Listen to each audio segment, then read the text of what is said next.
Hello welcome to Season Buds. நம்ம இன்றைக்கி பார்க்க போகிறது ரொம்ப வித்தியாசமான டேஸ்ட்டான ஒரு ஆம்லேட் ரெசிபி தான். என்ன ஆம்லேட்டில் வித்தியாசம் இருக்க போகுதுன்னு பார்த்தீங்கன்னா, காடையில் எப்படி நம்ம டேஸ்ட்டான ஒரு ஆம்லேட் செய்கிறது தான் பார்க்க போகிறோம். வீடியோ மறக்காமல் ஃபுல்லாக பாருங்கள். இது வரைக்கும் நம்ம சேனலை சப்ஸ்கிரைப் பண்ணணும்னா சப்ஸ்கிரைப் பண்ணிக்கோங்க.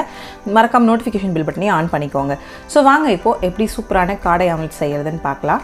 காடை வறுவல் பீஸ் 5லேருந்து 6 எடுத்துக்கலாம். ஸோ இந்த காடை வறுவல் எப்படி செய்கிறதுன்ற வீடியோ லிங்க் வந்து டிஸ்கிரிப்ஷனில் கொடுத்துருக்கோம். ஸோ கண்டிப்பாக போய் பாருங்கள், ட்ரை பண்ணி பாருங்கள். ஸோ இப்போ நம்ம வந்து ஒரு தோசை தவா எடுத்துக்கலாம். தவாவை நல்லா சூடு பண்ணிவிட்டு 2 டேபிள் ஸ்பூன் வந்து நம்ம எண்ணெய் சேர்த்துக்கலாம். ஸோ கோகனட் ஆயில், டயட்டில் இருக்கிறவங்க கோகனட் ஆயில் யூஸ் பண்ணிக்கலாம். ஸோ வந்து ஒரு ஆம்லேட்டுக்கு நம்ம 3 டேபிள் ஸ்பூன் வெங்காயம் சேர்க்குறோம். நல்லா பொடியாக நறுக்கின வெங்காயம் 3 டேபிள் ஸ்பூன் சேர்த்துக்கலாம். ஸோ வெங்காயம் இவ்வளோதான் கிடையாது, உங்கள் டேஸ்ட்டுக்கு ஏற்ற மாதிரி நீங்கள் வந்துட்டு ஆட் பண்ணிக்கலாம். ஸோ இப்போ நல்லா வந்து அந்த எண்ணெயிலே வதக்கிக்கலாம். தோசை தவாலேயே லைட்டாக அதோட கலர் வந்து சேஞ்ச் ஆகிற வரைக்கும் வந்துட்டு நம்ம நல்லா வதக்கிக்கலாம்.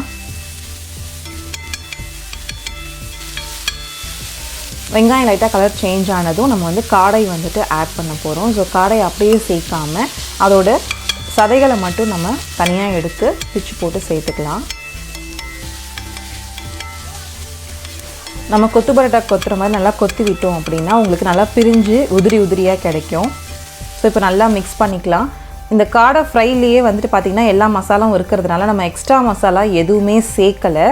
சப்போஸ் நீங்கள் வந்து மசாலா அதில் கம்மியாக இருக்குதுன்னு ஃபீல் பண்ணிங்கன்னா நம்ம வந்துட்டு இதிலே கொஞ்சம் மிளகுத்தூள் இல்லைனா வந்துட்டு பச்சை மிளகாய் வந்துட்டு நறுக்கி சேர்த்து வதக்கிக்கலாம்.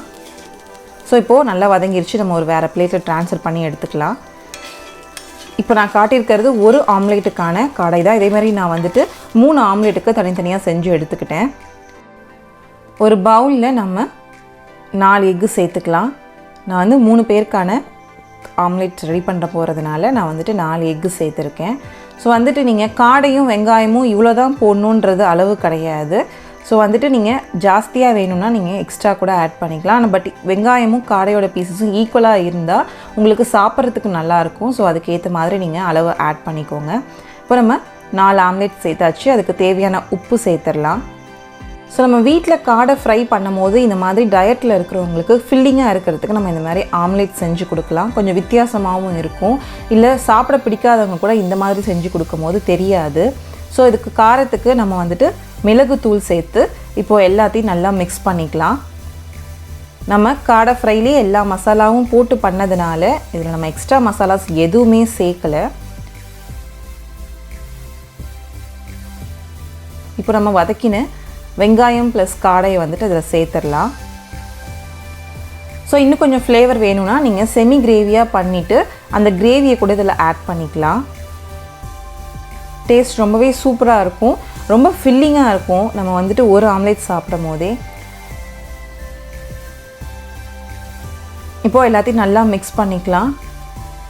ஸோ இந்த மாதிரி ஒரு ஆம்லேட் நீங்கள் பண்ணி கொடுத்தீங்கன்னா கண்டிப்பாக வந்துட்டு எல்லாருக்கிட்டேயும் உங்களுக்கு பாராட்டு கிடைக்கும். அந்தளவுக்கு டேஸ்ட்டாக இருக்கும். ஸோ இப்போ நம்ம வந்துட்டு ஆம்லேட் மிக்ஸ் ரெடி பண்ணியாச்சு. இதை வந்து தோசை தவாவில் போட்டு எடுத்துடலாம். ஸோ இதில் வந்துட்டு அளவு இப்படி தான்லாம் கிடையாது. உங்களுக்கு காடையோட அந்த பீசஸ் வந்துட்டு நல்லா கிடைக்கணும்னா நீங்கள் கொஞ்சம் கூட சேர்த்துக்கலாம்.